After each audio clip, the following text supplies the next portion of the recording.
Ma femme pensait avoir orchestré le divorce parfait, en complotant secrètement avec un autre homme, pour me prendre au dépourvu, et s'emparer de chaque centime pour lequel j'avais travaillé. Elle ne s'était pas rendue compte que j'avais déjà découvert le pot aux roses. J'avais transféré légalement tous mes actifs dans une fiducie irrévocable au nom de ma mère, et j'attendais simplement qu'elle dépose les papiers, pour la regarder voir son monde entier s'effondrer. Salut tout le monde. Je parcours les publications de ce forum depuis un long moment. Je lis les histoires de vie incroyables des autres, et je me disais toujours que je n'aurais jamais ma propre histoire à partager. Je pensais que ma vie était ennuyeuse, stable, et complètement prévisible. Mais, la vie a une façon très amusante de vous surprendre, généralement, quand vous vous y attendez le moins. Je porte ce poids énorme depuis des mois maintenant, le gardant enfoui en moi le temps que la poussière légale retombe. Et aujourd'hui, j'ai enfin besoin de tout déballer. Laissez-moi vous dire d'emblée, je n'ai jamais été le genre de type à tirer des conclusions hâtives, à être paranoïaque, ou à supposer le pire, concernant les personnes que j'aime. Ma femme, appelons-la Sarah, 31 ans, et moi, 32 ans, étions ensemble depuis 7 ans, et mariés depuis 5. Pendant la grande majorité de ce temps, les choses étaient vraiment solides. Ou, du moins, c'est ce que je croyais fermement. Nous avions les hauts et les bas habituels. Les petites disputes occasionnelles, sur les corvées, ou sur le tour de qui devait promener le chien. Mais il n'y avait absolument rien qui me faisait penser « Oh, il y a un gros problème, ici ». En fait, pendant la plus grande partie de notre relation, nous étions ce couple agaçant, que tous les autres trouvaient parfaitement en phase. Nous étions une équipe, de part en part. Nous rions de blagues idiotes et personnelles, qui n'avaient de sens pour personne d'autre. Nous débattions pendant des heures, pour savoir quel film regarder sur Netflix. Et, nous avions ce rythme confortable et facile, qui fonctionnait, tout simplement. Elle planifiait de superbes soirées amusantes en ville. Et je la surprenais, avec son plat thaï à emporter préféré et une bouteille de vin, après une longue et stressante journée de travail. Tout semblait se faire, sans effort. J'avais l'impression que nous avions compris comment fonctionnait le mariage, en construisant une belle vie dans la maison que nous avions achetée ensemble, à Denver. Nous avions une valeur nette combinée, pour laquelle nous avions travaillé dur, incluant une maison avec une belle valeur nette, et environ 450 000 € en économie et investissement. C'est exactement pourquoi, ce qui s'est passé ensuite, m'a frappé comme une véritable tonne de briques. Puis, il y a environ 6 mois, les choses ont commencé à changer. Au début, ce n'était que de petites choses. Des changements minuscules, presque imperceptibles dans son comportement, que vous auriez probablement manqué, si vous n'aviez pas fait très attention. Mais, quand vous vivez avec quelqu'un pendant 7 ans, vous remarquez les micro-changements. Cela a commencé avec son téléphone. Sarah a commencé à emporter son smartphone, littéralement partout où elle allait. Et, je dis bien, partout. Si elle se levait juste pour aller à la cuisine, pour prendre un verre d'eau, le téléphone venait avec elle. Si elle pliait le linge dans la chambre d'amis, le téléphone était dans sa poche. Si elle prenait une douche, le téléphone était sur le comptoir de la salle de bain. Avant ce changement bizarre, son téléphone restait posé sur la table basse du salon, pendant des heures, complètement ignoré, et elle se fichait éperdument de savoir qui le prenait, ou le regardait. J'ai fait une blague à ce sujet un soir, pendant que nous préparions le dîner. J'ai ri et j'ai dit, « Qu'est-ce que tu fais? Tu diriges une sorte de réseau d'espionnage secret clandestin. » Elle a lâché un rire forcé, un peu gêné, et a rapidement balayé la remarque, en disant, « Non, c'est juste que le travail m'envoie beaucoup de mails ces derniers temps, et je dois rester au courant de ce nouveau projet. » D'accord, très bien. Je l'ai cru. Elle travaillait dans les RH, et devait parfois gérer de petites crises. Mais ensuite, quelques jours plus tard, j'ai voulu utiliser son téléphone, pour commander sur Uber Eats, car le mien était déchargé. J'ai fait glisser l'écran, et je me suis retrouvé face à une demande de code d'accès. Cela m'a vraiment pris au dépourvu. Car, en 7 ans, elle n'avait jamais utilisé de mot de passe, pour verrouiller son écran. Nous avions un accès libre à tout. Je lui ai rendu le téléphone avec désinvolture, et lui ai demandé pourquoi elle l'avait soudainement verrouillé. Elle n'a pas voulu me regarder dans les yeux, et a marmonné quelque chose d'incroyablement vague. À propos d'une sécurité renforcée, et de sa crainte que des pirates ne volent ses données. Je n'ai pas insisté. Car je ne voulais vraiment pas avoir l'air d'un mari contrôlant et paranoïaque. Mais quelque chose dans le ton de sa voix me semblait incroyablement faux. Mon instinct me disait qu'elle me mentait effrontément. Et cela ne s'est pas arrêté là. Elle a commencé à sortir de la pièce pour prendre des appels téléphoniques. Ce qu'elle ne faisait jamais auparavant. Ce n'était pas du tout subtil. Nous étions assis sur le canapé, en train de regarder une émission. Son téléphone vibrait, et elle se levait d'un bond, disait « Oh, je vais juste prendre ça très vite », et courait presque dans la chambre, en fermant la porte derrière elle. Ou bien, elle sortait sur le patio arrière, dans le froid glacial. Chaque fois qu'elle revenait et que je demandais qui c'était, elle agitait la main d'un air dédaigneux, et répondait « Oh, juste une amie du travail qui se défoule ». Ensuite, il y a eu cette nouvelle habitude, très spécifique, qu'elle a prise. Celle de toujours garder son téléphone face contre table. Je n'ai même pas réalisé que c'était une action délibérée, jusqu'à ce qu'un jour, nous soyons au restaurant. J'ai tendu le bras au-dessus de la table pour lui passer la salière, et ma main a effleuré son téléphone. Elle a réagi comme si je tendais la main, vers une arme chargée. Elle a rapidement attrapé le téléphone, et l'a fourré dans son sac à main. C'était un de ces moments très brefs, qu'on peut facilement manquer. Mais, la panique pure dans ses yeux, m'est restée en tête. Il n'y avait pas que cette paranoïa bizarre, autour de son téléphone. Sarah a commencé à se sentir émotionnellement distante. Les conversations, qui coulaient autrefois naturellement entre nous, ressemblaient maintenant à des arrachages de dents. Si j'abordais nos projets d'avenir, comme lui demander où nous devrions aller, pour notre prochain voyage d'anniversaire. Ou lui demander, si nous devions commencer à économiser, pour rénover la salle de bain principale. Elle me fixait d'un regard vide, faisait un petit hochement de tête évasif, et disait, « Ouais, on verra. » Avant de changer immédiatement de sujet. Elle se désengageait du mariage, et je pouvais sentir la froideur émaner d'elle. Le jour où tout s'est vraiment mis en place pour moi, le jour où mon déni a finalement volé en éclats. C'était un mercredi après-midi, tout à fait banal. Ce matin-là, elle m'avait dit qu'elle rejoignait une copine pour prendre un café après le travail, afin de prendre de ses nouvelles. Cela ne semblait pas bizarre du tout. Elle le faisait parfois. Le hasard a voulu que je fasse quelques courses, dans ce même quartier, à l'heure où elle était censée y être. Je me suis dit, pourquoi ne pas passer et la surprendre? Je leur offrirai une pâtisserie, je leur dirai bonjour, et je rentrerai à la maison. Ce sera mignon. Quand je suis arrivé devant le café, et que j'ai garé ma voiture de l'autre côté de la rue. J'ai regardé, et je l'ai vue. Mais, elle n'était pas assise à l'intérieur, en train de rire avec son amie.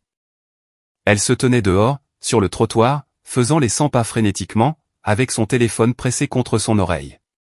Je suis resté dans ma voiture, moteur au ralenti. Parce que quelque chose dans son langage corporel, ses allers-retours intenses, ses grands gestes de la main, semblait incroyablement sérieux. J'ai baissé ma vitre d'une petite fissure. Je ne voulais pas écouter aux portes. Mais la rue était relativement calme, et elle parlait assez fort, pour que sa voix porte. Je n'ai saisi que quelques bribes de la conversation. Mais les mots se sont gravés dans mon cerveau. Je sais. C'est presque prêt. J'ai juste besoin d'un peu plus de temps, pour tout mettre en place. J'ai hâte de prendre un nouveau départ, bientôt. Mon estomac est instantanément tombé dans mes talons. Des sueurs froides ont perlé sur ma nuque. Je n'arrivais pas à comprendre exactement ce qu'elle voulait dire. Mais ça ne ressemblait définitivement pas à des affaires de travail banales. Et ça ne ressemblait certainement pas à un drame amical ordinaire.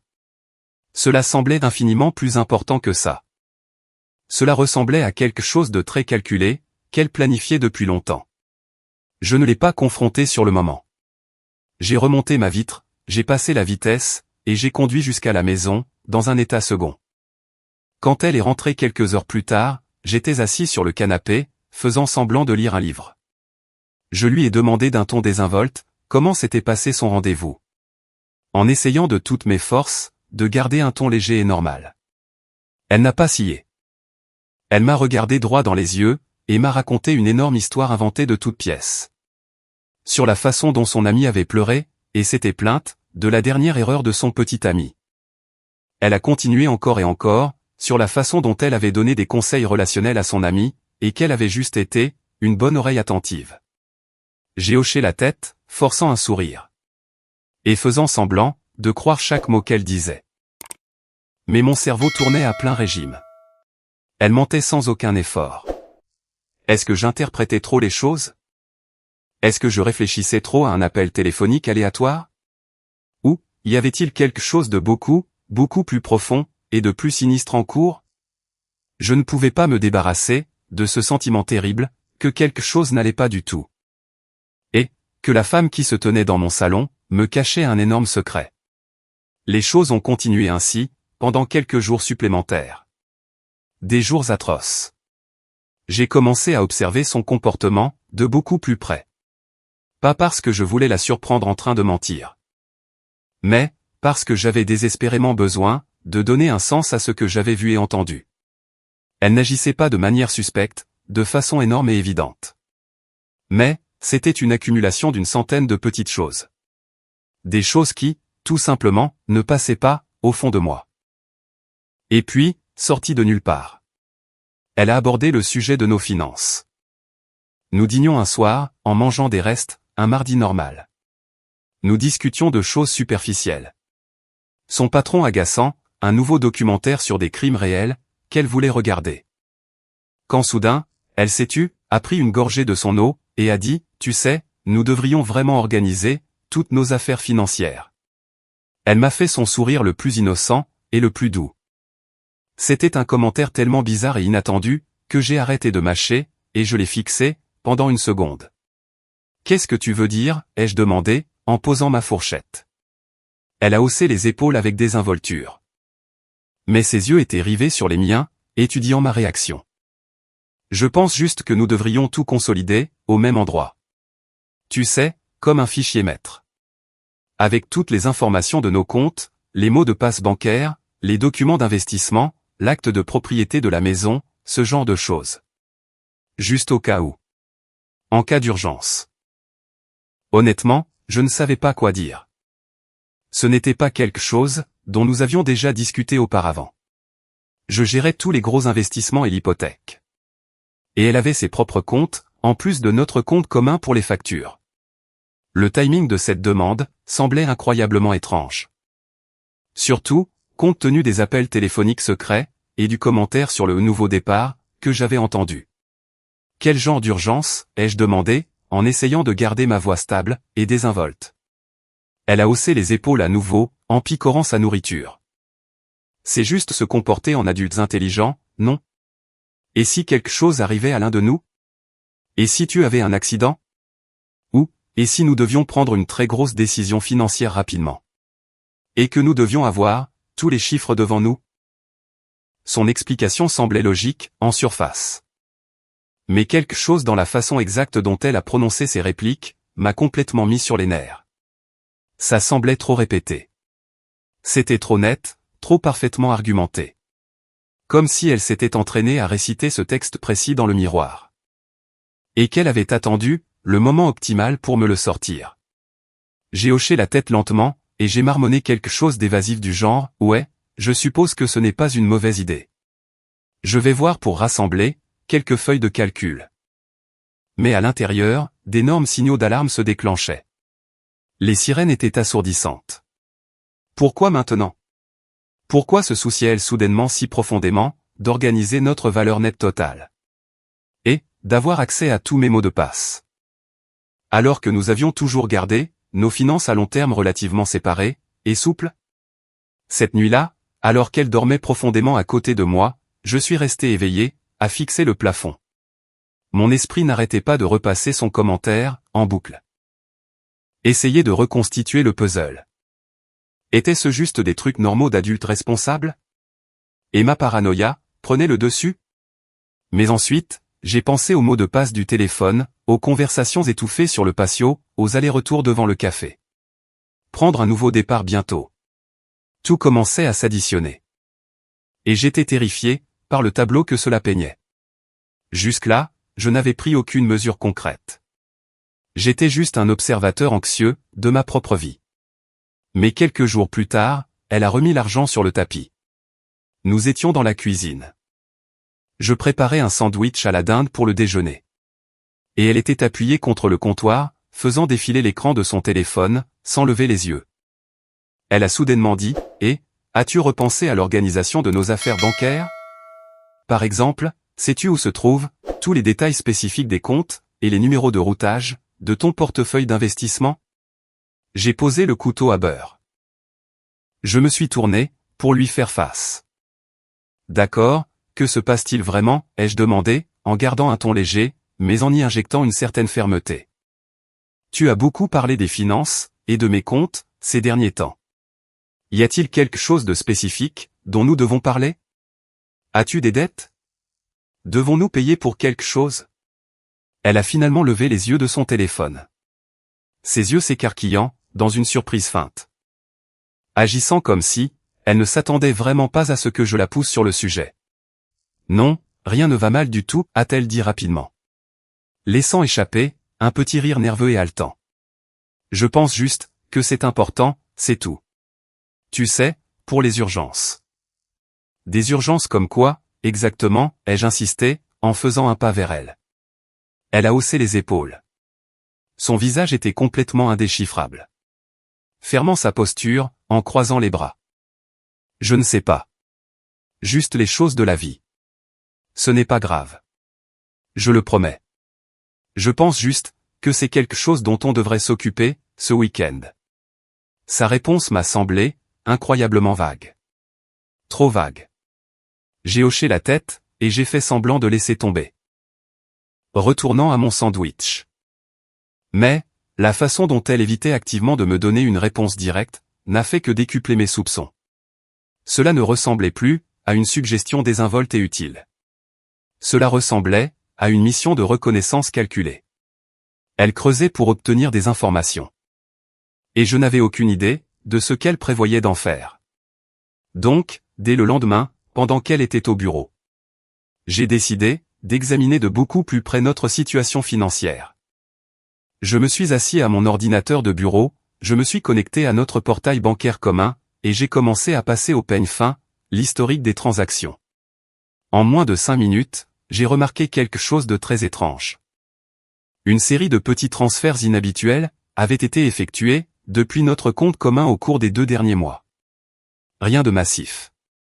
200 € par-ci, 350 € par-là, 150 € quelques jours plus tard. Juste de petits montants, qui passaient sous le radar. Et, qui ne semblaient avoir aucun but clair. Ils n'étaient pas étiquetés pour des factures de services publics, des courses ou de l'assurance automobile. Il s'agissait simplement de transferts directs vers un compte externe que je ne reconnaissais pas. Je ne voulais pas tirer de conclusions hâtives et délirantes, mais mathématiquement, on aurait dit qu'elle siphonnait lentement et discrètement l'argent du compte commun. Pour se constituer une cagnotte séparée pour quelque chose. Mais je n'arrivais pas à comprendre pourquoi. J'ai pensé à la confronter dès qu'elle franchirait la porte. Je voulais imprimer les relevés bancaires, les jeter sur l'îlot de la cuisine, et exiger la vérité. Mais, une voix plus forte et plus rationnelle dans ma tête, m'a dit d'attendre. Si j'avais tort, et qu'elle économisait secrètement pour un cadeau d'anniversaire surprise, je passerais pour un monstre absolu. Mais si j'avais raison. Eh bien, si j'avais raison, je devais être incroyablement prudent. Parce qu'elle avait déjà 2 coups d'avance sur moi. L'incertitude me rongeait de l'intérieur. Je n'arrivais pas à dormir. Je n'arrivais pas à me concentrer au travail, et j'avais la nausée chaque fois que je la regardais. J'ai donc contacté la seule personne en qui j'avais pleinement confiance pour ce genre de désordre. Un vieux pote d'université nommé Dave, qui se trouve être un avocat spécialisé en droit de la famille, et qui a beaucoup de succès. Nous nous sommes retrouvés pour boire une bière dans un pub tranquille à l'autre bout de la ville. Je lui ai tout déballé. Le comportement avec le téléphone, la conversation au café, la demande soudaine pour mes mots de passe, et cet argent qui disparaissait bizarrement. J'ai essayé de minimiser la chose, en m'excusant d'avoir l'air d'un théoricien du complot cinglé. Dave n'a pas ri. Il ne m'a pas dit que j'étais fou. Il a pris une lente gorgée de sa bière, m'a regardé droit dans les yeux et a dit, « Mec, je ne dis pas qu'elle a à 100% une liaison, ou qu'elle prévoit de te signifier les papiers. Mais en tant qu'avocat spécialisé dans le divorce, je vois cette séquence exacte d'événements. 5 fois par semaine. Tu n'es pas fou de vouloir te préparer. Si tu t'inquiètes pour la protection de tes actifs, c'est maintenant qu'il faut le faire. Avant que tout document légal ne soit déposé. Une fois qu'elle dépose la demande, tes comptes sont gelés. Mieux vaut prévenir que guérir. Il m'a fait un exposé juridique détaillé de ce que je pouvais faire, exactement. Il m'a expliqué des étapes simples, et tout à fait légales, pour m'assurer que mes finances personnelles, mes investissements prénuptiaux, et mon capital soient en sécurité. Au cas où, quelque chose de catastrophique, se tramait réellement dans mon dos. J'avoue volontiers, qu'assis dans ce pub, l'idée de prendre des mesures défensives aussi extrêmes, me semblait dégoûtante. J'avais l'impression d'une trahison. J'avais l'impression de planifier activement la mort de mon mariage. Alors que, je n'étais même pas sûr à 100% qu'un crime ait été commis. Mais plus Dave l'expliquait, plus ça prenait un sens logique. Si elle préparait vraiment quelque chose, et que chaque instinct de mon corps hurlait que c'était le cas. Je devais protéger mon avenir. Ce n'était pas une décision facile à prendre. Il ne s'agissait pas seulement d'argent, de maison, ou de portefeuille d'actions. Il s'agissait de toute la vie que nous avions construite ensemble. En rentrant chez moi ce soir-là, je repassais de beaux souvenirs dans ma tête. Le jour de notre mariage à la montagne. Les fois où nous veillions tard sur le sol de notre salon non meublé. En mangeant des pizzas et en parlant de nos rêves. Les petites blagues privées. Comment diable en étions-nous arrivés là? Était-ce vraiment à cela que mon mariage s'était réduit, une guerre froide, autour de comptes bancaires? L'idée de suivre les conseils de Dave ressemblait à un aveu de défaite totale. C'était comme si j'abandonnais officiellement la confiance que nous partagions autrefois. Mais ensuite, je me suis souvenu de la panique dans ses yeux quand je me suis approché de son téléphone. Je me suis souvenu du calcul froid dans sa voix. Lorsqu'elle a demandé les mots de passe de mes investissements. Ce soir-là, pendant que Sarah était de sortie pour un dîner de travail tardif. Je me suis assis au bureau de ma maison, j'ai fermé la porte à clé, et j'ai sorti mon ordinateur portable. Mes mains tremblaient littéralement, alors que j'ouvrais le navigateur. Et que je commençais à passer en revue absolument tout. Les comptes bancaires, les portefeuilles d'investissement, les fonds de retraite, l'acte de propriété de la maison. Chaque document que j'examinais, et que je téléchargeais, me donnait l'impression de poignarder mon propre mariage, en plein cœur. Mais, la petite voix persistante dans ma tête, ne cessait de me rappeler qu'il s'agissait de survie. Et non, de sabotage. Je n'essayais pas de lui faire du mal, ou de la laisser dans le besoin. Je n'arrivais simplement pas à me débarrasser de ce sentiment terrifiant, que si je n'agissais pas ce soir, je serais complètement ruiné demain. J'ai dressé une liste exhaustive de tout ce que je pouvais transférer légalement.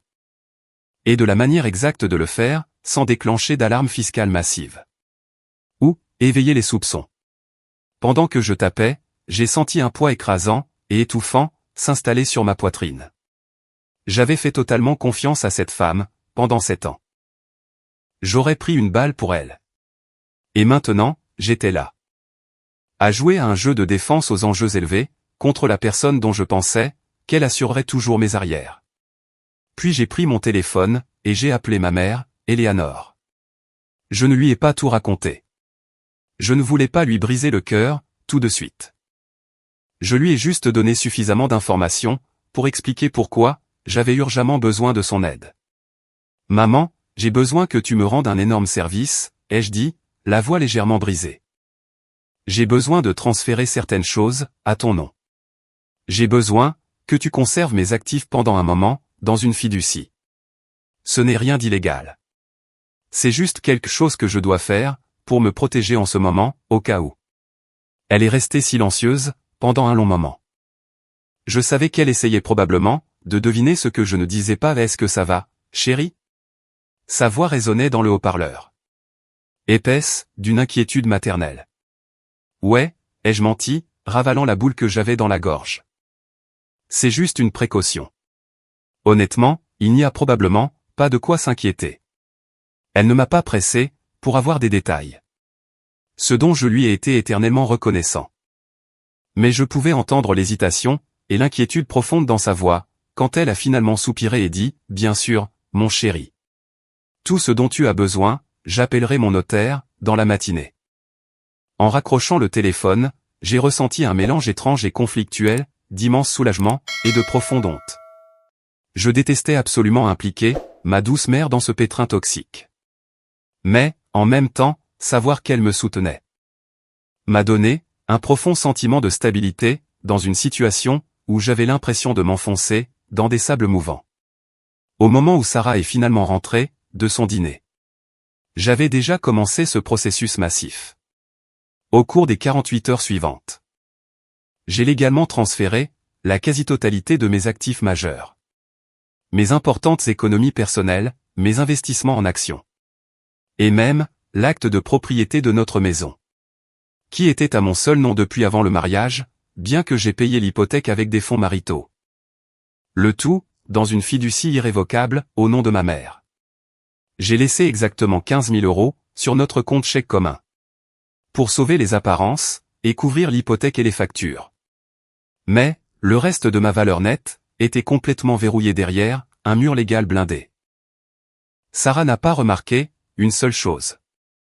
Elle est rentrée ce soir-là, m'a embrassé nonchalamment sur la joue, en sentant légèrement une eau de Cologne que je ne connaissais pas.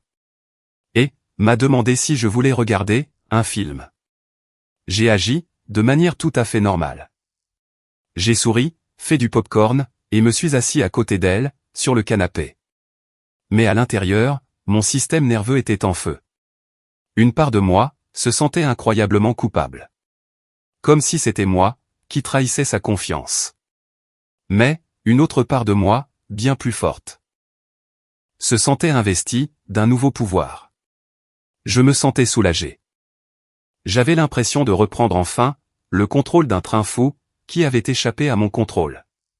Au cours des 2 semaines suivantes, j'ai gardé les choses aussi absolument normales qu'humainement possible. Je ne voulais pas lui donner l'alerte que les règles du jeu avaient changé. J'ai préparé le dîner. Je me suis enquis de sa journée. J'ai emmené le chien en promenade. Elle semblait étonnamment satisfaite. En fait, elle était parfois d'une humeur exceptionnellement joyeuse. Fredonnant pendant qu'elle cuisinait, souriant à son téléphone. Mais, au lieu de me mettre à l'aise, son bonheur soudain m'a rendu infiniment plus méfiant. Si elle prévoyait de détruire notre mariage. Elle faisait un travail d'experte. Digne d'un Oscar, pour cacher sa culpabilité. Ce qui m'a vraiment frappé, cependant, c'est qu'elle n'a pas reparlé des finances. Pas une seule fois. Après que j'ai mis en doute ses motivations, ce jour-là dans la cuisine. C'était comme si le sujet tout entier s'était complètement évanoui de son cerveau. Au début, j'ai bêtement pensé que j'avais peut-être surréagi. Et qu'elle avait laissé tomber. Parce qu'elle ne s'en souciait sincèrement, pas tant que ça. Mais plus je l'analysais, plus j'avais l'impression qu'il s'agissait d'une retraite tactique. Elle évitait le sujet, parce qu'elle s'était rendue compte qu'elle avait poussé le bouchon trop loin. Et qu'elle avait failli se trahir. Je l'ai surprise en train de me jeter des coups d'œil à quelques reprises au cours de ces 2 semaines. De petits regards rapides et calculés depuis l'autre bout de la pièce. Comme si elle jaugeait mon humeur. Ou décidait si elle devait porter le coup de grâce. Chaque fois que je remarquais qu'elle me fixait, elle ramenait immédiatement son attention sur ce qu'elle faisait. Son téléphone, la télé, un magazine. C'était incroyablement subtil, mais la tension dans la maison était assez épaisse pour être coupée au couteau. J'avais l'impression qu'elle attendait qu'un minuteur se déclenche. Quelle que soit sa prochaine action. Je savais que je devais garder une longueur d'avance. Quelque chose d'énorme se préparait. Je ne savais simplement pas exactement quand ou comment la bombe allait exploser. Tout ce que je pouvais faire, c'était rester dans les tranchées. Et me préparer à l'explosion. J'ai passé en revue les documents avec Dave, une dernière fois. Chaque détail, des transferts d'actifs à ma mère, était sans faille. La maison, les économies, les investissements. Tout était légalement sécurisé, dans la fiducie. Cela ne pouvait pas être contesté, dans le cadre d'une procédure de divorce standard. Parce que cela avait été exécuté, avant toute demande ou séparation légale. Et, que les actifs, étaient en grande partie, prénuptiaux de toute façon. J'étais à l'abri. Mise à jour 1. 2 semaines se sont écoulées. Les choses semblaient normales. Trop normales, en fait. Sarah se montrait plus affectueuse qu'elle ne l'avait été depuis des mois. Elle initiait des conversations sur des sujets aléatoires, achetait mes collations préférées. Et suggérait même que nous sortions pour un bon dîner. Cela m'a complètement déstabilisé. Car au cours des 6 derniers mois, elle avait été un fantôme. Évitant tout ce qui allait au-delà d'une conversation superficielle. Une part de moi a commencé à se demander désespérément si j'avais fait une erreur colossale. Peut-être avais-je surréagi depuis le début. Peut-être que son comportement bizarre n'était que du stress lié au travail. Et que je venais de transférer la totalité de ma valeur nette à ma mère. Comme un faux absolu. Mais ensuite, un vendredi soir, comme les autres. L'illusion s'est brisée. J'étais dans la cuisine, en train de me verser un verre d'eau. Elle est entrée, a éteint la télévision dans le salon. S'est tenue dans l'encadrement de la porte. Et a prononcé les 4 mots que tout homme marié redoute. Il faut qu'on parle. Mon estomac est immédiatement tombé dans mes talons. La température de la pièce a semblé chuter de 20 degrés. Je savais exactement ce qui m'attendait, avant même qu'elle n'ouvre la bouche pour prononcer la phrase suivante. Elle m'a fait asseoir sur le canapé. S'installant à l'autre extrémité. Et maintenant, une froide distance physique. Je pense que nous devrions divorcer, a-t-elle dit. Son ton était incroyablement calme. Si plat et dénué de toute émotion. Que cela semblait entièrement répété. Elle n'était pas en colère. Elle ne pleurait pas. Elle n'était pas du tout émotive. C'était juste une annonce froide et clinique. Comme si elle me disait que nous n'avions plus de lait. Et qu'elle avait besoin que j'aille à l'épicerie. Je l'ai fixé, le cœur battant à tout rompre dans mes oreilles. Complètement incertain de la façon de réagir. Alors, qu'elle se lançait immédiatement dans son argumentation bien répétée. Elle parlait en boucle. Du fait qu'elle avait besoin d'espace. Qu'elle voulait se comprendre elle-même. Et qu'elle avait l'impression d'avoir perdu son identité individuelle dans le mariage. C'était un florilège de clichés de rupture standard et génériques. Qui n'expliquait en rien pourquoi elle jetait 7 ans de vie commune. Mais ensuite, elle a dit quelque chose qui a fait bouillir mon sang. Tu sais. J'ai fait beaucoup de sacrifices pour toi, au fil des ans. Et je ne pense vraiment pas que tu les apprécies. Je t'ai donné mes meilleures années. Je mérite mieux. Cette dernière partie a piqué comme une guêpe. Il ne s'agissait pas seulement de sa volonté de mettre fin à la relation. Il s'agissait de la façon dont elle présentait activement cette exécution. Comme si je lui devais une dette énorme. Elle tissait un récit dans lequel tout cela était entièrement de ma faute. Et qu'elle n'était qu'une pauvre martyre non appréciée. Réclamant ce qui lui revenait de droit. Je suis resté assis là, en silence. Essayé de digérer l'audace pure de ce qu'elle disait. Mais une nouvelle question brûlante n'arrêtait pas de faire surface dans mon esprit. Pourquoi maintenant? Puis, elle a lâché une phrase. Qui a fait s'emboîter violemment toutes les pièces du puzzle? Un ami à moi m'a aidé à voir les choses beaucoup plus clairement ces derniers temps, a-t-elle dit, en regardant ses mains. Et en évitant ostensiblement de croiser mon regard. Un ami. Je suis resté parfaitement silencieux. La laissant parler. Mais mon esprit tournait à 1 million de kilomètres à l'heure. Qui était cet ami? Pourquoi était-il si profondément impliqué dans les détails intimes de mon mariage? La façon dont elle a prononcé le mot ami n'était pas fortuite. Cela ressemblait exactement à quelqu'un qui l'avait monté en épingle. Nourrit son ego. Et convaincu que me quitter n'était pas seulement une triste option. Mais une stratégie commerciale hautement rentable qu'elle devait mettre à exécution. Et plus elle parlait de la façon dont elle méritait plus en raison de ses sacrifices. Plus j'avais envie de hurler, quel sacrifice? Quel sacrifice? Elle avait été incroyablement heureuse avec moi, ou du moins c'est ce qu'elle avait affirmé pendant des années.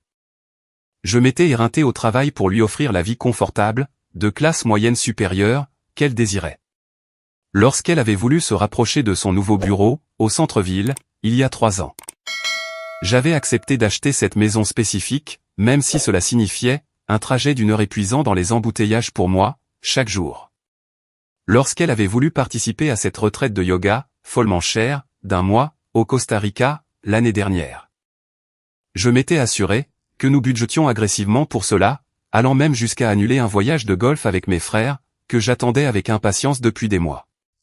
Pour qu'elle puisse aller trouver sa paix intérieure. Je l'avais soutenue, financièrement et émotionnellement. Lorsqu'elle avait changé de carrière, à 2 reprises. Lui disant qu'il était tout à fait acceptable de faire le saut et d'accepter une baisse de salaire. Parce que son bonheur était ma priorité.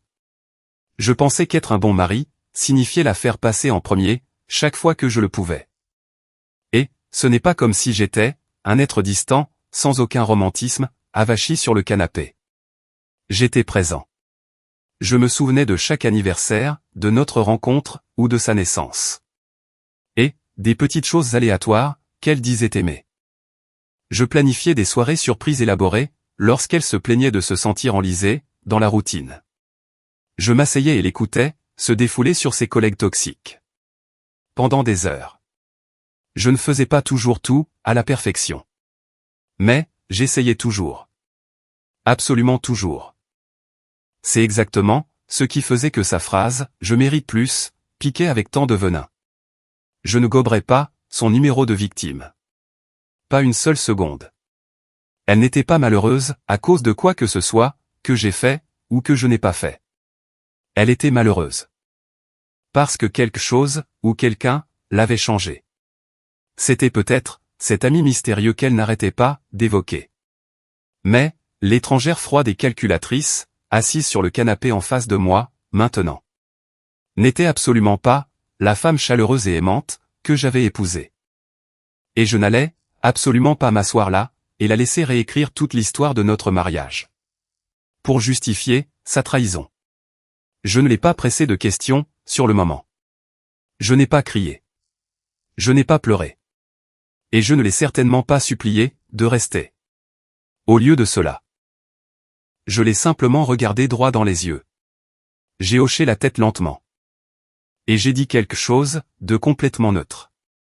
Si c'est vraiment ce que tu ressens, alors je suppose que nous devrions déterminer les prochaines étapes juridiques.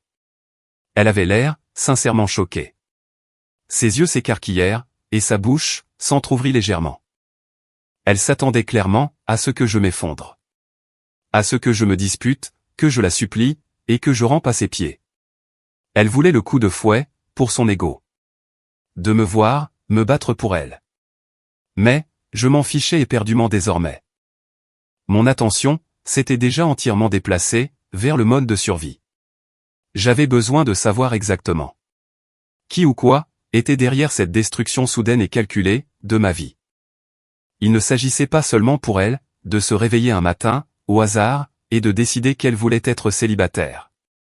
Il s'agissait d'une attaque coordonnée. Et je n'allais pas la laisser me prendre au dépourvu. Plus qu'elle ne l'avait déjà fait. Après cette brève et glaçante conversation, elle a fait une valise. Et elle est partie vivre dans son propre appartement, pour lequel elle avait apparemment déjà signé un bail. Dans mon dos. Le lundi après-midi, l'huissier de justice s'est présenté à mon bureau pour me remettre les documents officiels de divorce. Et laissez-moi vous dire que la lecture de ces documents a été une expérience surréaliste. Il ne s'agissait pas seulement de documents standards sur la fin à l'amiable d'une relation. Il s'agissait d'une déclaration de guerre agressive. De la politique, de la terre brûlée. Elle essayait de tout prendre. Absolument tout. Son avocat avait rédigé des demandes. Pour obtenir 50% de la valeur nette de la maison, 50% de mes économies totales, 50% de mon portefeuille d'investissement prénuptial. Ma voiture. Et une clause complètement absurde. Exigeant 4 000 € par mois de pension alimentaire. Afin de maintenir son niveau de vie. Ce qui n'avait absolument aucun sens mathématique. Étant donné qu'elle gagnait elle-même 85 000 € par an.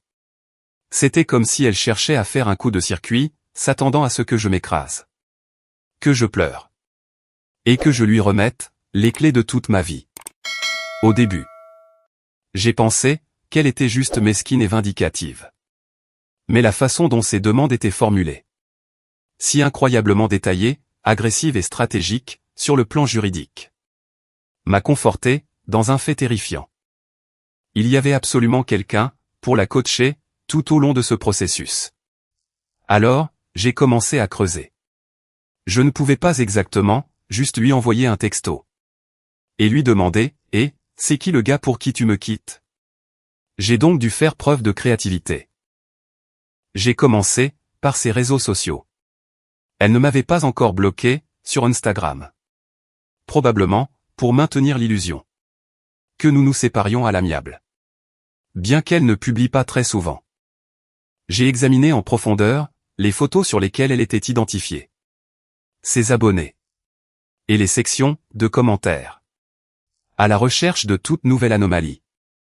C'est là que j'ai remarqué un modèle très clair. Un gars nommé Marcus n'avait cessé de liker et de commenter ses publications au cours des 5 derniers mois. Rien d'explicitement inapproprié. Juste des émojis de feu ou des superbes. Mais il était présent sur chaque publication. Suffisamment pour que je m'y attarde. J'ai cliqué sur le profil de Marcus. Et par chance, il était complètement public. Il ne semblait pas être une grande menace, à première vue. C'était un gars, au début de la trentaine, qui travaillait comme directeur marketing dans une entreprise technologique du centre-ville. À en juger par sa biographie. Mais au fur et à mesure que je faisais défiler son fil d'actualité, mon cœur a commencé à battre contre mes côtes. J'ai remarqué quelque chose d'indéniablement accablant. Il y a 3 mois, il avait posté une photo d'un café au lait artisanal, dans un café très spécifique, The Daily Grain. Le café exact, devant lequel j'avais vu Sarah faire les 100 pas. Le même mercredi après-midi, où je l'avais surprise, en train de parler d'un nouveau départ. Mon estomac s'est violemment retourné, alors que je continuais à faire défiler l'écran. Il y avait des indices. Plus subtils. Et plus écœurants. Un commentaire qu'il avait laissé sur l'un de ses récents selfies. Disant « Tu vas y arriver. De grandes choses s'annoncent. » Et un selfie qu'il avait posté il y a à peine 3 jours. Depuis un salon, avec des murs en briques apparentes très distinctifs. Des murs qui ressemblaient exactement aux photos du nouveau complexe d'appartements dans lequel Sarah venait d'emménager. Rien de tout cela n'était une preuve concrète d'infidélité qui tiendrait devant un tribunal. Mais c'était plus que suffisant pour confirmer mes pires soupçons. Je ne savais pas encore quoi faire de ces informations. Mais je savais que je ne pouvais pas simplement m'asseoir dans ma maison vide et attendre que la vérité se révèle par magie. Sa mention suffisante d'un ami l'aidant à traverser cette épreuve résonnait dans ma tête. J'ai décidé d'appeler l'une de nos amies communes les plus proches. Chloé. Chloé et Sarah étaient meilleures amies depuis l'université. Donc, si quelqu'un sur la planète connaissait la vérité sur ce qui se passait, ce serait elle. J'ai gardé la conversation téléphonique extrêmement désinvolte au début. Lui demandant juste comment elle allait. Et si elle avait parlé à Sarah récemment. Mentionnant que j'avais du mal à comprendre ce divorce soudain. Chloé a répondu beaucoup trop vite. Sa voix serrée et nerveuse. Disant qu'elle ne savait rien au sujet d'un ami. Ou d'un quelconque conseil que Sarah recevait. J'ai posé quelques questions supplémentaires, en douceur, essayant de sonder la chronologie. Mais, Chloé a immédiatement mis fin à la conversation. Elle s'est mise sur la défensive en disant « Écoute. Je ne peux vraiment pas t'aider. Je reste en dehors de ça. » Et elle a raccroché. Toute l'interaction a semblé incroyablement précipitée et paniquée. Comme si elle était terrifiée à l'idée de faire une gaffe. N'étant pas prêt à abandonner, j'ai appelé une autre amie commune. Rachel. J'ai suivi exactement la même routine. Expliquant que j'avais simplement le cœur brisé. Et que j'essayais de donner un sens à tout cela. Au début, Rachel a semblé très hésitante. Esquivant mes questions, avec des réponses vagues et évasives. Mais quand j'ai insisté un peu plus, en mentionnant à quel point les demandes légales étaient agressives, elle a poussé un lourd soupir et a mis fin à l'appel, brusquement, disant qu'elle devait aller à une réunion. Je suis resté assis sur mon canapé, frustré, à fixer mon téléphone et à essayer de trouver mon prochain coup. J'avais l'impression de me heurter à un mur de briques. Puis, à ma grande surprise, 10 minutes plus tard, mon téléphone a vibré. C'était Rachel, qui me rappelait. J'ai décroché immédiatement. « Allô ? » « Écoute-moi, » a dit Rachel, la voix tombant à un murmure rauque. « J'ai besoin que tu me promettes. Que quoi que je te dise maintenant, cela ne remontera jamais, au grand jamais, aux oreilles de Sarah. Elle me détruirait, si elle savait, que je te l'ai dit. Je te le promets Rachel, sur ma vie. J'ai juste besoin de la vérité, l'ai-je supplié. » Après une longue et lourde pause, Rachel a finalement tout déballé. Elle m'a dit que Sarah passait effectivement énormément de temps avec un gars nommé Marcus. Ils s'étaient initialement rencontrés lors d'un événement de réseautage de l'industrie, il y a environ 8 mois. Rachel a dit qu'elle ne connaissait pas tous les détails scabreux de la liaison physique. Mais d'après ceux qu'elle avait personnellement entendu Sarah s'en vanter, après quelques verres de vin, Marcus était profondément et lourdement impliqué dans la stratégie de divorce. Marcus avait convaincu Sarah qu'elle se contentait de peu avec moi, qu'elle méritait un style de vie plus excitant, plus riche. Et il la coachait activement sur la façon de me prendre au dépourvu et de prendre le plus possible de mon argent pour financer leur nouvelle vie ensemble. Entendre son nom, prononcé à voix haute, m'a fait l'effet de la dernière pièce massive du puzzle qui s'emboîtait violemment à sa place. L'image était désormais parfaitement claire.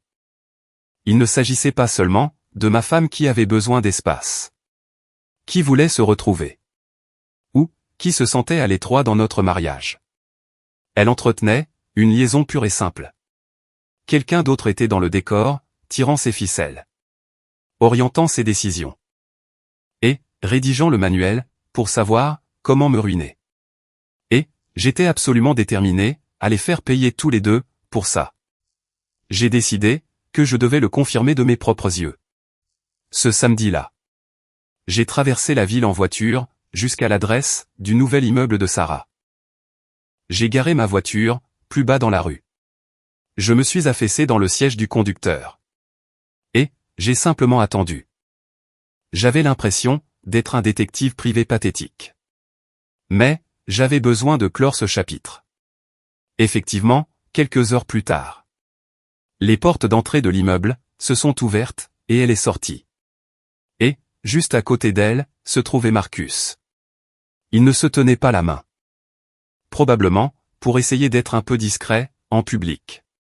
Mais, la façon intime dont ils marchaient ensemble, les épaules se frôlant, se penchant, pour se murmurer des choses, et rire, était toute la confirmation dont j'avais besoin. Ils ont marché jusqu'à son élégante Audi. Ils sont montés, et sont partis ensemble, me laissant, assis là, dans ma voiture glaciale, à fixer le béton vide, où ma femme se tenait, l'instant d'avant, avec son amant. Je ne les ai pas suivis. Je n'en avais pas besoin. À cet instant précis, la dernière once d'amour, ou de sympathie, que j'avais pour Sarah s'est complètement évaporée. Elle a été remplacée par une concentration, froide et dure. C'était clair, comme de l'eau de roche. Elle n'avait pas seulement cessé de m'aimer. Elle avait planifié, malicieusement sa stratégie de sortie, avec un autre homme, depuis des mois. Chaque petite chose troublante, qu'elle avait faite, prenait maintenant tout son sens, d'une manière terrifiante. La soudaine distance émotionnelle. La garde obsessionnelle, de son téléphone. Les questions bizarres, et insistantes, sur les mots de passe de mes investissements. L'argent manquant, sur le compte commun. Les exigences agressives, et avides, dans les papiers du divorce. Elle ne me quittait pas seulement. Elle essayait, de me laisser sans absolument rien. Et elle avait Marcus pour la soutenir. Pour l'encourager. Et pour la conseiller, à chaque étape du chemin. J'ai conduit jusqu'à la maison, ce soir-là. Mon esprit tournant en boucle, avec tout ce que j'avais appris. La trahison m'a fait plus de mal que tout ce que j'avais jamais ressenti dans ma vie. Mais, ce qui faisait le plus mal, c'était à quel point tout cela était profondément calculé et cruel. Elle utilisait littéralement la destruction de ma vie comme un tremplin financier. Pour je ne sais quelle vie fantasmée qu'elle construisait avec Marcus. Mais, elle n'avait absolument aucune idée de ce que je lui avais préparé. Mise à jour 2. La première séance de médiation formelle était prévue 2 semaines plus tard. L'atmosphère, dans la salle de conférence, était incroyablement tendue. Dès l'instant où nous sommes tous entrés, nous nous sommes assis face à face à une immense table en acajou. Sarah avait l'air de s'en ficher complètement. Pratiquement rayonnante. Portant une nouvelle tenue de créateur, dont je savais qu'elle ne pouvait pas se l'offrir avec son propre salaire. Son avocat, un gars lisse et agressif, du nom de Monsieur Vance, s'est présenté avec un dossier si épais qu'on aurait dit qu'il déposait un recours collectif contre une entreprise du classement Fortune 500. Il n'a pas perdu de temps. Il a ouvert son dossier, s'est éclairci la gorge et a commencé à énumérer ses demandes. Comme s'il s'agissait de requêtes quotidiennes, tout à fait raisonnables. Ma cliente réclame 50% de la valeur marchande actuelle de la maison conjugale. 50% de l'épargne commune. 50% des portefeuilles d'investissement de mon nom de famille. Le véhicule principal. Et une pension alimentaire mensuelle de 4 000 €. Afin de s'assurer qu'elle maintienne le style de vie auquel elle s'est habituée pendant le mariage a nommé Monsieur Vance, avec confiance. Je suis resté parfaitement silencieux. Mes mains soigneusement jointes, sur la table. Faisant semblant d'écouter attentivement son ridicule monologue. Je n'ai pas regardé Sarah. J'ai juste attendu que mon avocat, Dave, fasse son mouvement. Quand Monsieur Vance a enfin terminé son discours absurde. Et s'est adossé à sa chaise, avec un sourire suffisant. Dave a calmement ouvert sa propre mallette. Il en a sorti une pile de documents soigneusement agrafés. Il les a fait glisser sur la table en bois poli, directement vers Monsieur Vance. Et a dit, d'une voix froide et posée, avant d'aller plus loin avec ses demandes. Je pense qu'il est très important que tout le monde dans cette pièce prenne connaissance de ces informations. Monsieur Vance a froncé les sourcils, a pris les papiers et a commencé à parcourir la première page. Son attitude confiante et arrogante a changé presque instantanément, alors qu'il passait à la deuxième page. Ses sourcils se sont profondément froncés. À la troisième page, le sang a commencé à visiblement déserter son visage. Qu'est-ce que c'est exactement, a demandé Monsieur Vance. Sa voix, perdant toute sa bravade précédente.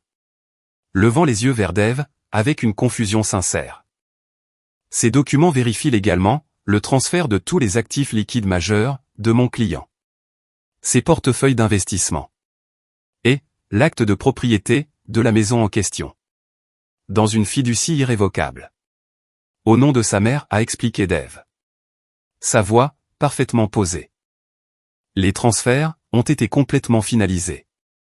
Et enregistrés légalement, plusieurs semaines avant que votre cliente ne dépose une requête de divorce. La fiducie est tout à fait légale, inattaquable et irrévocable. Par conséquent, ces actifs ne sont plus considérés comme des biens matrimoniaux. Car mon client n'en est plus, techniquement, le propriétaire. La pièce est devenue complètement silencieuse. On aurait pu entendre une mouche voler. Monsieur Vance a lentement tourné la tête pour regarder Sarah. Sa confusion se mêlant maintenant rapidement à une intense frustration professionnelle. Vous ne m'avez rien dit de tout ça, a-t-il lancé d'un ton plat, en la fixant du regard. Sarah avait l'air totalement abasourdie. Elle a arraché la pile de papier des mains de son avocat. Et a commencé à les feuilleter frénétiquement. Ses yeux faisaient des allers-retours, sur les pages, lisant le jargon juridique. Son visage est passé, de la pâleur, à un rouge profond et taché, en l'espace de quelques secondes. Ça ne peut pas être vrai, a-t-elle murmuré. Sa voix tremblant, alors qu'elle fixait les signatures notariées. Les cachets officiels des banques. Et les dates, qui prouvaient que j'avais déplacé l'argent.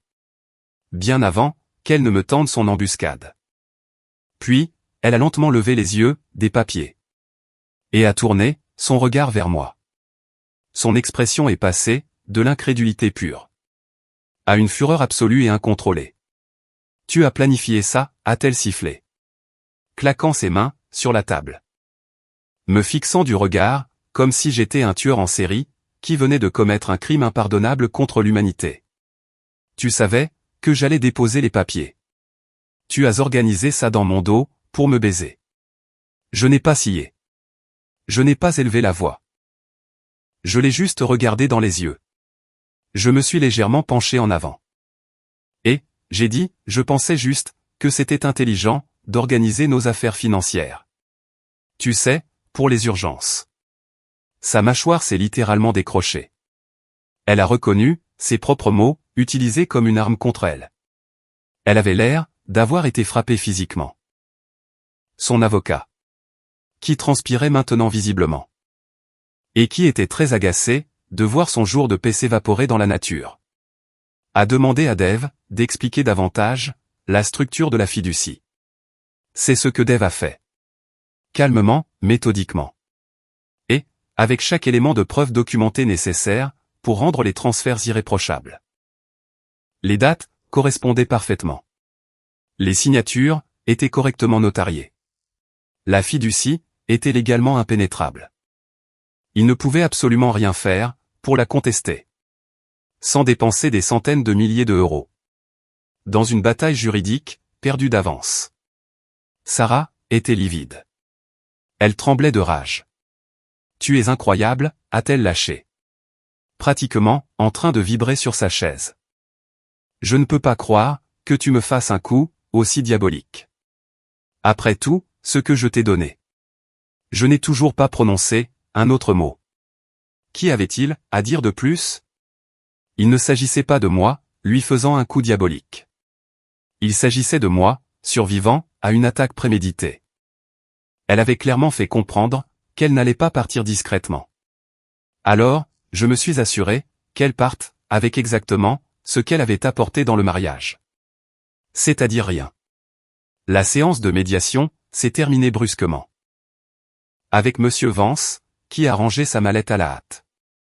Et, qui marmonnait, quelque chose dans sa barbe, sur le fait de devoir réévaluer l'approche juridique, et gérer les attentes de la cliente. Il était flagrant, pour chaque personne dans la pièce, qu'il n'avait plus aucun mouvement à faire, sur l'échiquier. Échec et mat. Lorsque nous sommes sortis de la salle de conférence, et que nous nous sommes retrouvés dans le couloir, près des ascenseurs. Sarah, m'a soudainement attrapé le bras. Me tirant, sur le côté. Son visage, était un mélange chaotique de colère furieuse, et de soudain, désespoir naissant. Ce n'est pas fini, a-t-elle menacé. Sa voix, n'étant plus, qu'un murmure bas et venimeux. Tu vas regretter de m'avoir fait ça. Je vais t'emmener au tribunal. Je vais, te ruiner. J'ai doucement, mais fermement retiré, mon bras de son emprise. Je l'ai regardé. Ne ressentant, absolument rien d'autre que de la pitié, pour la personne pathétique, qu'elle était devenue. Je regrette déjà de t'avoir fait confiance, Sarah. C'est le seul regret que j'aurai jamais. Bonne vie avec Marcus. Au moment où, j'ai prononcé son nom. Toute la combativité, a instantanément quitté son corps. Ses yeux, se sont écarquillés de pure panique. Elle a ouvert la bouche, pour parler, pour nier, pour mentir. Mais, aucun son n'est sorti. Je me suis retourné. Je suis entré, dans l'ascenseur avec Dave. Et les portes, se sont refermées, sur son visage choqué. Après cette, désastreuse séance de médiation. La réalité soigneusement construite de Sarah a échappé à tout contrôle. Plus vite, que je n'aurais jamais pu l'imaginer. Elle est passée, en mode effondrement nucléaire total. Presque immédiatement. Cela a commencé par les appels téléphoniques. Des appels interminables et obsessionnels. Au début, ces messages vocaux semblaient calmes. Presque artificiellement doux. Et profondément désolés. Elle laissait des messages qui commençaient par « Et, je pense que nous devons vraiment nous asseoir. » Et parler comme des adultes. Ou « Je sais que ça a pris des proportions incroyables et incontrôlables. Mais nous pouvons arranger les choses si nous communiquons. » Comme « Je l'ai ignoré. » Et que je n'ai pas répondu. Le ton a changé du tout au tout. Dès le deuxième jour, ces messages vocaux oscillaient violemment, entre des sanglots hystériques et une rage hurlante. Dans un message vocal. Elle hyperventilait. Pleurait sur le fait qu'elle avait fait une erreur monumentale. Que Marcus ne signifiait rien pour elle. Et qu'elle ne voulait pas perdre tout ce que nous avions construit ensemble. Le message vocal suivant. Laissé une heure plus tard. Était une tirade, en colère et délirante. M'accusant d'être un monstre avare et un agresseur financier. Me reprochant de ruiner sa vie et de la laisser dans le besoin. J'ai sauvegardé chaque message. Mais, je les ai tous ignorés. Dave m'avait strictement conseillé de ne m'engager avec elle. Sous aucun prétexte. Et honnêtement, je n'en avais aucune envie. J'en avais fini de jouer à ces jeux tordus. Mais, Sarah n'en avait pas fini. Lorsque les appels directs et les SMS n'ont donné aucun résultat. Elle a commencé à inventer des récits publics délirants pour sauver la face. J'ai commencé à recevoir des SMS bizarres d'amis communs. Disant que Sarah racontait aux gens que le divorce n'était pas vraiment réel. Que c'était une sorte de farce élaborée. Et mal comprise. Une farce? Sérieusement, qui de censé croirait à ça? Il n'a pas fallu longtemps pour que d'énormes failles apparaissent dans son histoire délirante.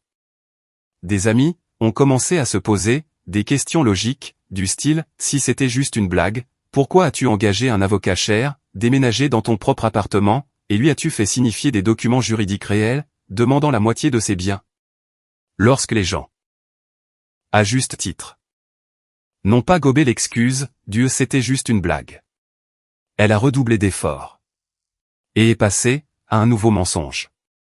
Elle a commencé à prétendre que la demande de divorce n'était pas une plaisanterie, mais plutôt un test psychologique pour mesurer la force de notre relation et voir si j'allais me battre pour elle. Elle a commencé à se faire passer de manière agressive pour la victime ultime sur les réseaux sociaux, publiant de vagues citations sur la violence financière et sur le fait d'être trahi par la personne en qui on avait confiance. Elle racontait à qui voulait bien l'entendre que j'avais réagi de manière excessive, que j'étais allé beaucoup trop loin, en cachant mon argent, et que c'était moi qui avais détruit la confiance sacrée de notre mariage. Au début, malheureusement, certaines personnes ont semblé croire à ces histoires à dormir debout. Je recevais ces textes bizarres et passifs-agressifs. Ou ces commentaires Facebook de connaissances, disant des choses comme « Waouh, je ne savais pas que tu étais si contrôlant avec l'argent. » Ou « J'ai entendu dire que les choses étaient difficiles. Vous auriez vraiment dû essayer la thérapie de couple avant de la couper complètement des vivres. » Même son frère aîné, Tom, s'en est pris à moi. Il m'a envoyé un texto cinglant, disant « Tu aurais dû régler ça avec elle, comme un homme.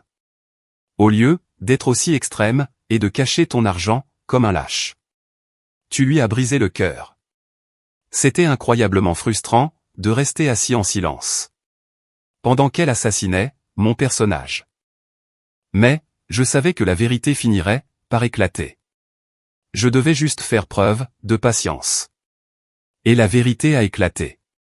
Plus vite, et plus durement que je ne m'y attendais. Grâce à un autre ami commun. Appelons-le Léo. Léo et moi n'étions pas très proches. Nous nous voyions généralement lors de barbecues en groupe ou de soirées fantasy football. Mais nous avions toujours été amicaux l'un envers l'autre. Quelques semaines après, la désastreuse médiation. Léo m'a envoyé un message à l'improviste, sur Instagram, en disant « Salut mec, allons boire une bière. J'ai quelque chose que tu dois vraiment voir. » Nous nous sommes retrouvés, dans un petit bar de quartier tranquille, près de chez moi. Léo avait l'air profondément mal à l'aise. Après avoir reçu nos verres, il a sorti son téléphone de sa poche, l'a déverrouillé, et l'a fait glisser sur la table vers moi. « Regarde ça » a dit Léo d'un ton sombre. J'ai baissé les yeux vers l'écran. C'était une longue série de captures d'écran de messages textes entre Sarah et Marcus. J'étais abasourdi. « Comment as-tu eu ça ?» ai-je demandé.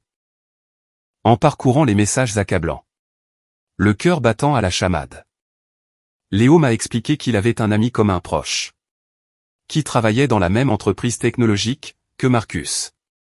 Cet ami avait été au courant des vantardises de Marcus au bureau. Apparemment, Marcus s'était vanté bruyamment auprès de ses collègues de la façon dont il aidait cette fille sexy des RH à divorcer de son mari ennuyeux et à obtenir un énorme dédommagement pour qu'ils puissent lancer une entreprise ensemble. Il n'a pas fallu longtemps à ce collègue pour faire le lien, comprendre qui était le mari de Sarah et réaliser ce que garantir son avenir signifiait réellement. Me saigner à blanc avec malveillance, se sentant intensément coupable de garder le silence, alors qu'un gars bien se faisait voler. Le collègue a réussi à prendre des captures d'écran, des SMS. Depuis, l'iPad professionnel non verrouillé de Marcus, et les a partagés avec Léo, sachant que Léo avait de bonnes relations avec moi et qu'il me préviendrait. Ce gars, Marcus, se joue d'elle, mec, a dit Léo en secouant la tête de dégoût. Il la monte en épingle pour te prendre absolument tout, lui promettant monts et merveilles, lui faisant croire qu'il serait son sugar daddy et son partenaire commercial. Une fois qu'elle aurait ton argent. Léo a tapoté l'écran. Je pensais que tu devais avoir les preuves irréfutables. Tu ne mérites pas ça. J'ai pris le téléphone et j'ai commencé à lire les SMS en détail. Ils étaient d'une brutalité absolue. Ils m'ont donné physiquement la nausée. Elle ne se contentait pas de se défouler auprès de Marcus sur un mariage malheureux. Elle planifiait activement et avec joie ma ruine financière. Et lui était le cerveau qui la coachait. Un des messages de Sarah disait, une fois le règlement terminé, et que j'aurai l'argent de sa maison. Nous aurons tout ce dont nous avons besoin pour la compte de notre appartement. Il faut juste que mon avocat lui fasse peur pour qu'il accepte les conditions. La réponse de Marcus, ne lâche rien, bébé. Fais-le culpabiliser, si tu le dois. Pleure pendant la médiation. Il te doit bien ça, pour avoir gâché ta vingtaine. Nous prendrons un nouveau départ. Et voyagerons, dès que tu auras son argent sur ton compte. Un autre texto de Sarah, il est tellement naïf. Il pense que je suis juste stressé par le travail. Je transfère le reste de l'argent du compte commun aujourd'hui. Je suis resté assis là, dans la pénombre du bar, à fixer le téléphone de Léo, essayant de digérer la pure méchanceté que j'étais en train de lire. Il ne s'agissait pas d'un malentendu. Ce n'était pas une réaction émotionnelle face à l'échec de notre mariage. C'était une manipulation froide, calculée et prédatrice. J'ai remercié Léo chaleureusement. Je lui ai offert ses verres. Et il a transféré toutes les captures d'écran sur mon téléphone. Mon esprit bouillonnait. Mais tout prenait désormais un sens parfait. Sa soudaine distance. Son obsession bizarre pour nos finances. Ses exigences agressives dans les papiers du divorce. Tout avait fait partie d'un plan directeur. Un plan sur lequel elle travaillait avec Marcus. Depuis des mois. Tout en dormant dans mon lit. Mais malheureusement pour Sarah, Léo n'a pas seulement partagé ses textos avec moi. Au cours des 48 heures suivantes, les captures d'écran se sont répandues comme une traînée de poudre. Parmi tout notre groupe d'amis, Léo les avait partagés avec quelques personnes clés. Et de là, elles ont fait le tour de tous ceux que nous connaissions. Soudain, l'histoire de Sarah, soigneusement élaborée, je suis victime de violences financières, a complètement implosé. Les personnes qui avaient été neutres, ou même qui la soutenaient, ont commencé à s'éloigner avec un pur dégoût. Le revirement a été instantané et brutal. Les amis qui l'avaient défendue en ligne, ou qui étaient restés sur la réserve, la voyaient maintenant pour ce qu'elle était vraiment. Une tricheuse, cupide et manipulatrice, qui avait essayé de dépouiller son mari. Même ses alliés, les plus proches, comme Chloé, ont pris publiquement leur distance, en coupant tout contact avec elle. Au moment où le divorce a été officiellement prononcé au tribunal, Sarah s'est retrouvée avec absolument rien d'autre que ses vêtements personnels, son maquillage et les meubles bon marché de son appartement en location. Son avocat, Monsieur Vance, l'a discrètement abandonné, après avoir réalisé qu'il n'y avait pas d'argent à gagner et aucun argument juridique à faire valoir.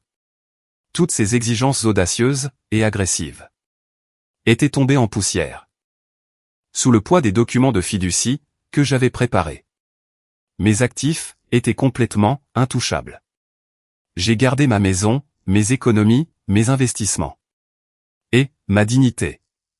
Quant à Marcus, il s'est évanoui dans la nature, au moment exact où les choses ont commencé à s'effondrer.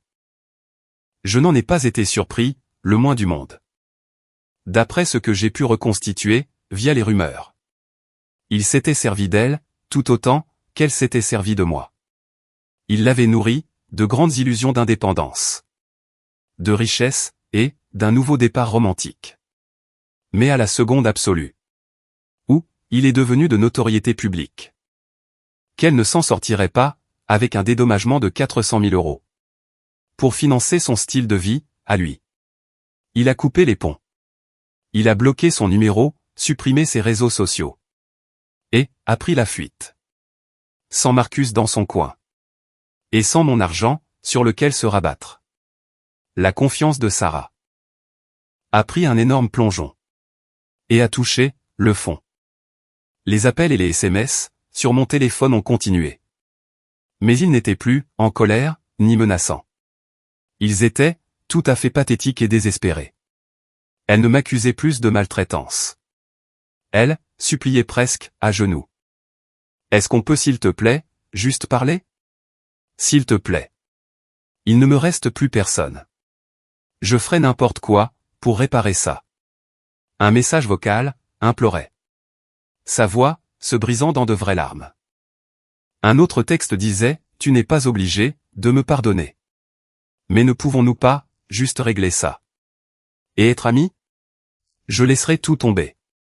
J'ai à peine de quoi payer mon loyer. S'il te plaît, aide-moi. Je n'ai pas répondu. Je n'en étais pas capable.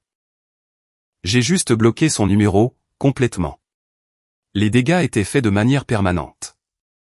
Et il n'y avait absolument aucun retour en arrière possible.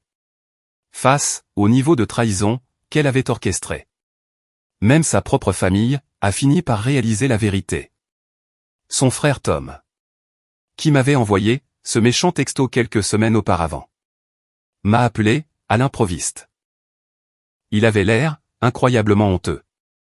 Mec, je suis tellement désolé, a admis Tom. Sa voix lourde de regret. J'ai vu les captures d'écran. Je ne savais pas ce qu'elle faisait vraiment, dans ton dos. Elle a menti à toute notre famille. Elle nous a dit que c'était toi qui l'avais trompée. Je suis tellement désolé d'avoir cru sur parole ce qu'elle disait. Et de t'avoir insulté. J'ai accepté ses excuses. Je lui ai dit que je souhaitais le meilleur à sa famille. Et j'ai raccroché. Quant à moi, je suis sorti des décombres de mon mariage. Totalement indemne, financièrement. J'ai gardé ma maison. J'ai gardé les économies de toute ma vie. Mais plus important encore, j'ai acquis quelque chose que je n'avais pas ressenti depuis très longtemps. Une profonde tranquillité d'esprit. Ma mère, Eleanor, qui avait été mon roc absolu, tout au long de ce cauchemar, est venue, le week-end où le divorce a été prononcé. Elle a apporté 3 pots de peinture fraîche, une caisse de bière et une liste d'idées de décoration intérieure pour m'aider à me réapproprier la maison et à faire de cet espace, entièrement le mien, à nouveau. Nous avons passé tout le week-end à peindre, par-dessus les couleurs que Sarah avait choisies, à rire et à boire de la bière. Maintenant, quelques mois plus tard, j'ai l'impression que ma vie m'appartient à nouveau. Il n'y a plus besoin de remettre en question chaque petite interaction. Fini de regarder ma femme garder son téléphone comme un faucon. Fini de ressentir le poids écrasant de la trahison. Juste de la paix, du silence et de la liberté.